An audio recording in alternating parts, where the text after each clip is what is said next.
This is John Black, Super Chemist. This is not an instructional video. It is just a vlog showing a video account of some chemistry experiments I have done or am learning about. I do not go over all safety concerns, so if you repeat anything in the video, you do it at your own risk. Alright, so we're going to try to make some nitroethane again. Now before we get into making it, I want to go into 3 other methods of making it that I'm going to try sooner or later here. First is sodium nitrite plus sodium ethyl sulfate plus potassium carbonate. Heat it up to 120 and distill out your product, your nitroethane. It's that simple. Mix the 3 chemicals together, heat it up, distill your product. The next method I'm going to try is with alanine. That's a amino acid. It's basically just propanoic acid with an amino group, alpha to the carboxy group. I'm going to oxidize it with potassium permanganate, reflux it until it gets oxidized, and I'm hoping, I don't know if it'll work, but I'm hoping to change the amino group into a nitro group. Now, if you have a nitro group that's alpha to a carboxy group, it's very easy to do a decarboxylation. You don't even have to do a soda lime decarboxylation like when you make benzene from benzoic acid. All you need is a little bit of heat, you know what I mean? And this will just bubble right off, and then you can boil out your nitroethane product.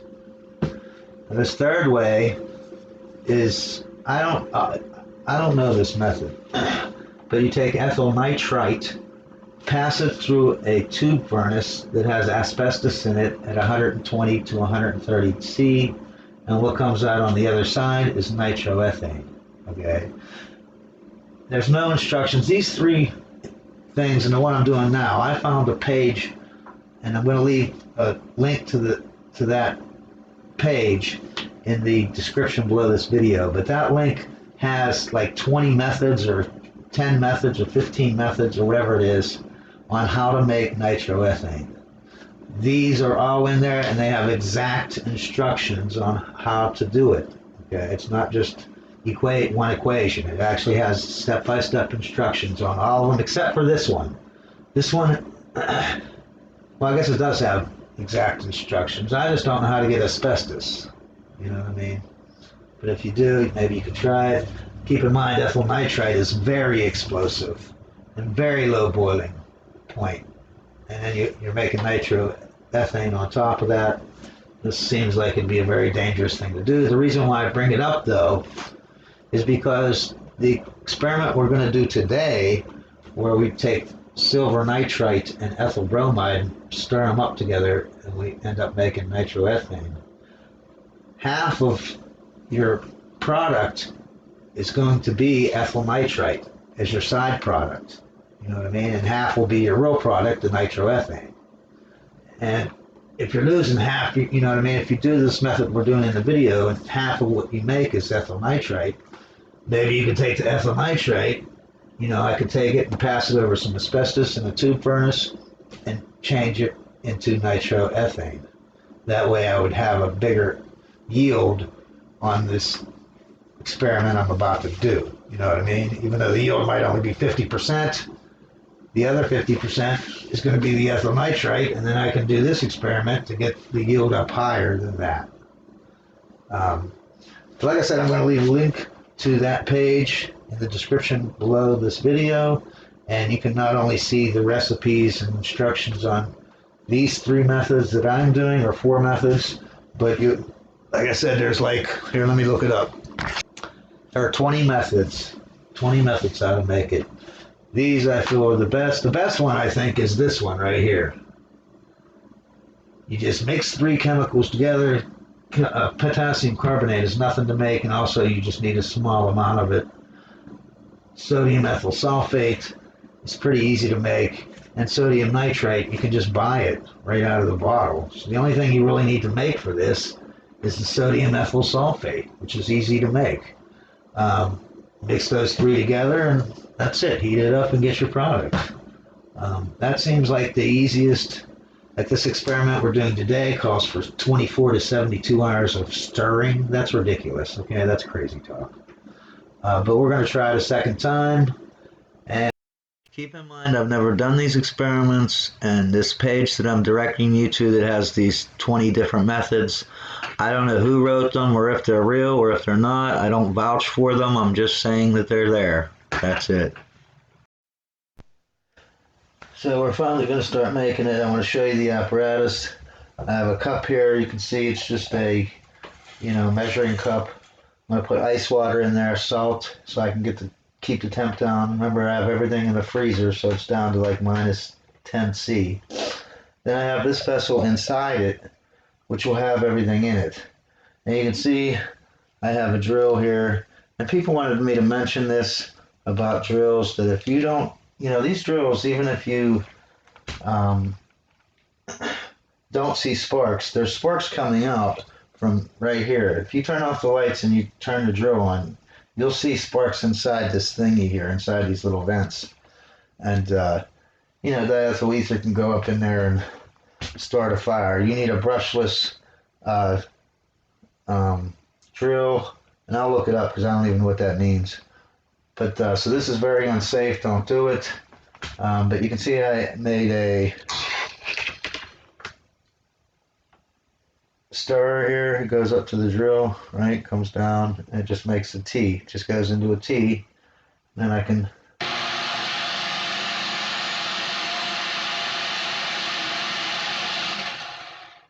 I have a dimmer switch there so that I can control how fast and slow my drill goes. And somebody also said that that is very unsafe, that you should not use a light dimmer, that, you can start a fire, you know what I mean? So keep all that in mind. This is not this is not an instructional video. I'm just showing you what I'm doing.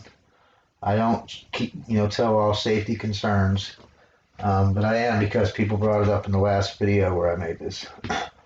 So now don't do this experiment. You know what I mean? It's unsafe the way I'm doing it. But anyways, I have my stuff in there, and then I have everything on a jack, a lap jack that I can move stuff up and down. And I'll just move the cup right into the, into the drill bit, the glass drill bit that's going to be the stir rod. And then I can stir it.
Before we get started, I'm going to go over a couple things here.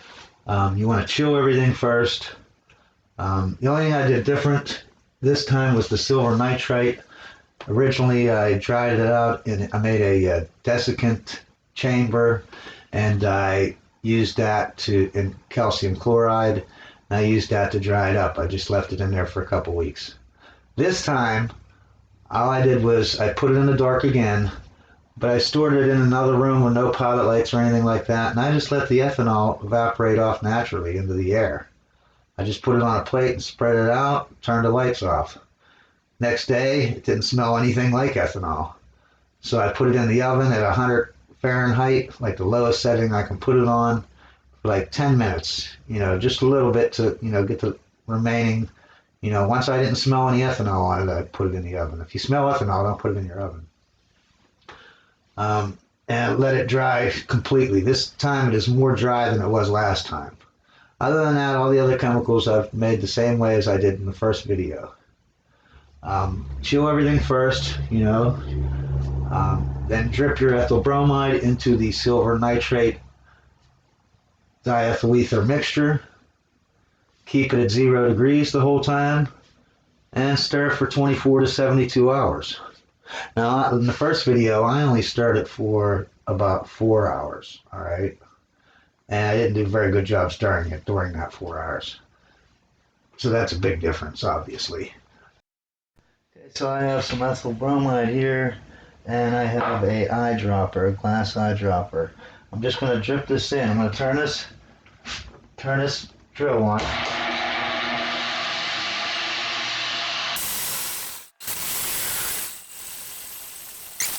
I'm going to drip it in as little as, just a couple drips each time. Try to keep the temp down to 0. You notice now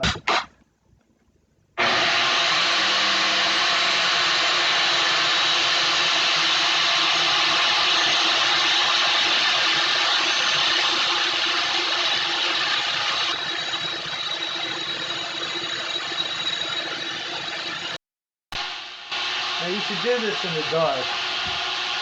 You should do this in the dark, or maybe a red light, orange light, or even maybe yellow light. I wouldn't go any shorter wavelengths than that.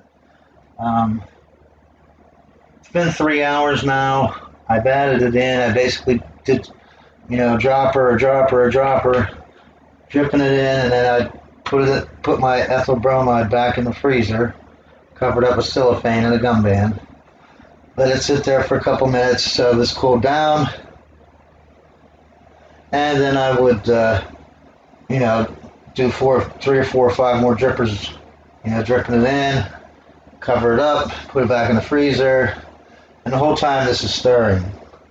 And you can see it's still yellow, still totally yellow pretty much.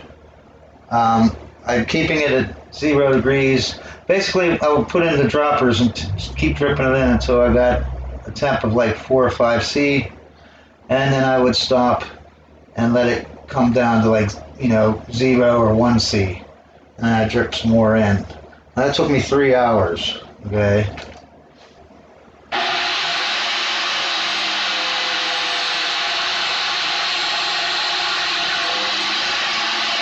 I'm just going to keep stirring this and keep it at 0 C for a long time. We'll see how long. I don't even know how long I'm going to do it. Like I said, you're supposed to do it for like a day or two, or day with it being 0 degrees Celsius, and then another 2 days with it being just, room temp.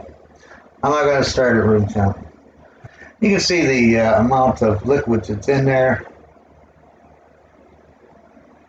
I have it just enough to cover up the solids and a little bit more, you know what I mean? So I got a mole of ethyl bromide in there now. I got about 250 mils of diethyl ether, and I got about 175 grams of silver nitrite. And the more I stir it, the more I will make of the nitroethane.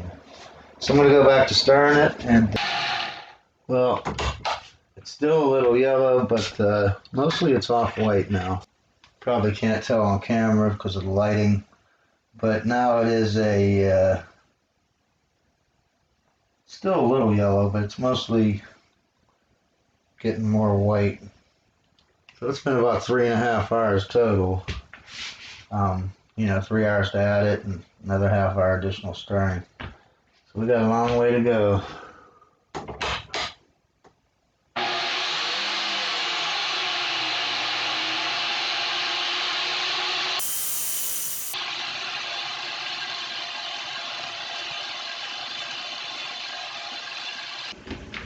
Now this has been stirring for about 14.5 hours. I've had the temperature on ice, so the ice is 0 degrees, and so the inside where my chemicals are usually about 2 degrees or 1 degree Celsius. I've been stirring it that whole time. Don't miss part 2, and always remember, science is great.